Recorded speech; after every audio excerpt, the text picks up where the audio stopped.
Hey, what's up, Herd? It's Monday, January 27th. My name is Aaron, and this is your market update. We had an interesting weekend. We had some downward momentum coming out of both Bitcoin and most of the alt market guys. Really saw mostly red across the board throughout the weekend. We have some bounces going on right now, so let's jump on into it. BTC sitting at 101,498 currently, did wick down all the way to about 97.5, guys. A couple of things that were part of this, I think I talked about it Friday, but the Japanese Fed put their interest rates up about 25 basis points, which is the second time they've done that in the last year. In the last, I believe it was August that the first one happened, and that definitely set the markets down in general. And that is because the way this is working, it's called the carry trade, guys. People are borrowing from the Japanese, borrowing the yen, swapping it for USDC, and then putting it into yield-bearing markets like bonds and such.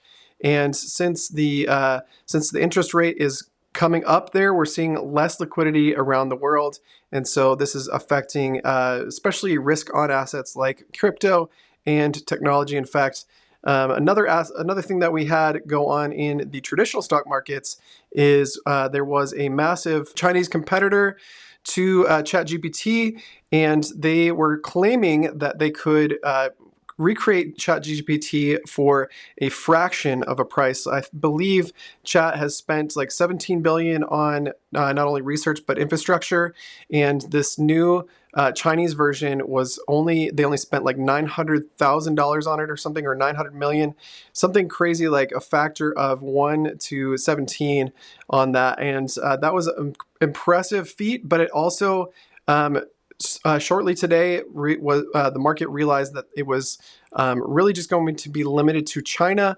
Even though a bunch of people downloaded it, you had to have a Chinese phone number in order to use it. And so they're claiming that it's actually not as robust as ChatGPT because it doesn't have the processing power and the chips. So the VIX went up because of this. If you are not aware of the VIX is the volatility index. And this is a fun one to trade if you're into that sort of thing. You can trade the VIXY and the SVIXY, which are the up and the down version, short or long the volatility. But I digress. Let's get back into crypto. Actually, one last thing.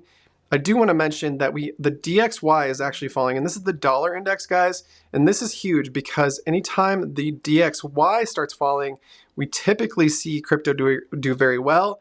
So we have this kind of push and pull going on with the FUD in the market about the AI ChatGPT clone that's disrupting things like NVIDIA down 17% on the day, which is incredible. But then we also have the DXY down. And if the DXY is down, we should be seeing some better prices for crypto. And then also the 10-year yield has fallen as well, which is fantastic to see. We went all the way up historical-ish highs here. Similar highs to where we were in the middle of 24. And this is why between March and really closer to later 24, we didn't see new prices go up in crypto, really in the alt season at least. In fact, most things were bleeding to Bitcoin, and still are really, with Bitcoin dominance continuing to go up. But let's look at some of those metrics here. Getting into Bitcoin dominance, guys, we are really high in the range. In fact, we went above 59% again, got up into the mid 59s, came back down with the trajectory back down after the market kind of realized that the FUD was just FUD from the Chinese version of ChatGPT. But then all of crypto really sunk for a while there. So Ethereum dropped significantly, broke out to the downside out of this wedge, which I'm not surprised, honestly, after the Japanese carry trade being disrupted again, with their Fed raising rates. But then I do think, guys, this is a fake out to the downside, as I do think with monetary policy, we should see a meeting on Friday from the Fed. If they start talking about stopping the quantitative tightening and just even a halt of selling off their assets off their book, it will absolutely make alts run and this Bitcoin dominance go in the opposite direction, I assume. So anyway, ETH down, currently sitting above $3,000 at 3168. Got all the way down to nearly $3,000. Still stayed above it. Great to see that hold up there very, very well. But down over the weekend, 9% at one point, and has bounced up since. We're really at similar prices to where we were at the beginning of last week, though, guys. So not a huge capitulation unless we continue to the downside. I'm not really sure that we will, though. We candlestick this wick. That was the big wick to the downside. We've come down and nearly candlestick this one. So what I wouldn't be surprised to see is one last time coming down, maybe a little bit under 3,000 over the next week, getting into the Fed meeting, and then the Fed pivoting possibly, or at least pausing their quantitative tightening, sending markets in the opposite direction into February. February should be a great month. March should be a great month. And then we'll see beyond that. Don't want to forecast too much beyond that at this point. Getting into XRP, guys. XRP took a nice plunge and then bounced right back up, sitting at where we were at close of yesterday, not even down a full percent. So we took a 13% drop, pretty impressive drop for XRP. Money flow is rolling over, guys. So I do think we could continue to the downside for a little bit on this. And money flow for ETH looking pretty stagnant, kind of in between both the top and the bottom here. I'm going to guess it's going to roll over one more time down to the downside and then make a nice shoot up and to the right. We had BNB bounce off of sort of lows here, down at all the way down to 637. BNB really held up super well most of December and January, and then has started to fall off here. Hasn't gone up to the upside, broke to the downside in this wedge that it's been creating. However, I do think, guys, again, this is probably a bear trap at current. We may see a little bit of capitulation here. This is really just a warm up for the next leg up, in my opinion. So getting into Solana, came down more than the rest of the market after the Trump launch was absolutely fantastic. And then we had the Jupe airdrop V2. It had a lot of volume for Solana, a lot of selling Jupe to get Solana. So the price of Solana went up. And then after that, we've had some capitulation here, dropping 14% for Solana over the last 24 to 48 hours. But then we've bounced back up to 233 currently, sitting at a decent spot here. At least, we're still up way over where we were 2 weeks ago. 2 weeks ago, guys, we were down in the 180 range. And so to be over 200 and steadily over 200, it's absolutely fantastic to see, considering all-time highs. Original all-times were just above us at 260. And then full all-time highs after the Trump launch, all the way at 295, guys. So I do think Solana will do quite well. Came down to basically the bull market support band here of the 50-day moving average and the 21 exponential moving average. Sui has taken a big fall. However, I'm extremely bullish on this move.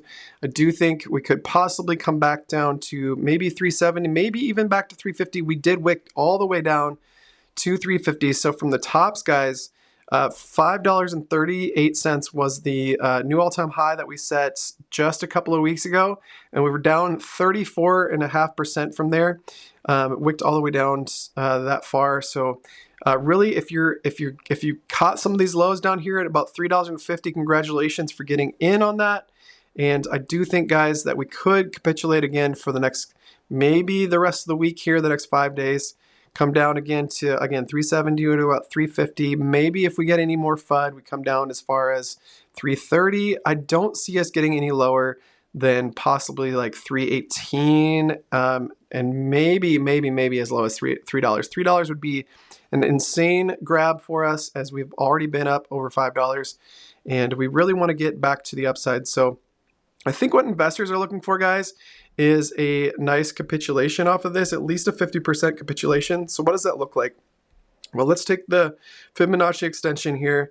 Let's run it from the last time we started running up to the top of the total price here, and then we actually did come down almost exactly to the 0.5 range, which is a half basically half off the range, right? We started here, we made a 2x essentially from where we were at, and we have come back down 1x, right? So roughly, yeah, 185 all the way up to 543. That's more than a 2x, guys. So getting back in the range where we could have a potential to do another x here, at least another 50%, right? That's what investors want to see. So so we've come down to that. We've reached that, and currently we are sitting just above that at yeah, probably 39% to the all-time highs again.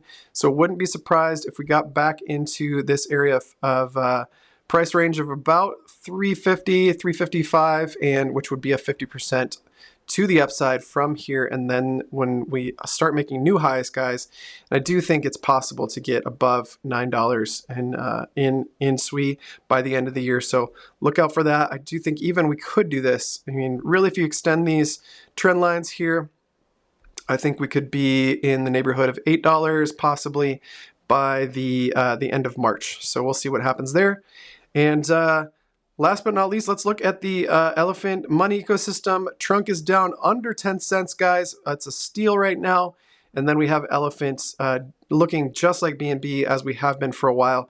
And then also, guys, if you haven't already, check out my recent video that I launched on Friday talking about the new protocol that we're going to be creating that will be a liquidity fork on the BNB chain.